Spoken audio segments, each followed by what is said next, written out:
এ টুকাই টোকাই করেন কারে? এই মেয়ে আপনি টোকাই করেন কারে? এদিলে আপনার রাস্তা দিয়ে হাঁটতেছেন, আপনার মান সম্মান আছে মিয়া, আপনার টুকা না তো কি?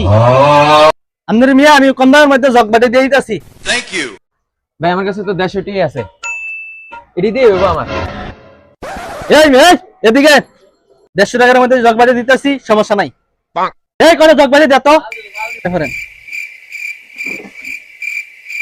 ভাই এটা কেমন জানি লাগে না। সিটের মধ্যে মিয়া এডি ভালো আছে, আপনি টিয়া দেন। এবার এডিলে বাইক যান, একটা ব্যাগ দে। এ ভাই দেন তো কেমন হয়েছে? দোকানদার হিসেবে কইতাছি জিনিসটা ইনশাআল্লাহ ভালো হইছে। এই মেয়ে এডি কইলে যান, এই মেয়ে এই টাঙ্গাসুর এডি কইলে যান। এটি আমার না, আমি এটি নিব না। এটি এই এডি গরিব মানুষের দিয়া দেবো, এডি আপনি এডি নিয়ে কি আরবেন? এই এডি লো, এই আরে বার কর। A few moments later. মাল নিবেন? ও ভাই নিতাম। এটি কত করে? এটি এডি 1250 টাকা, এডি জাপানি মাল। দেখাতে রেডি। এটি মিয়া এডি স্পেন থেকে আইছি মিয়া। Bye, have a great time. এই মেয়ে কালকের কথা মনে নাই? এটি কালকে রেখে গেছেন, গরিব মানুষের দিবেন এটি। হ্যাঁ, আমার জিনিস লয়েছেন মেয়ে, এটি বেসনের লেগে আবার কোন ইউএস এর মাল এটি।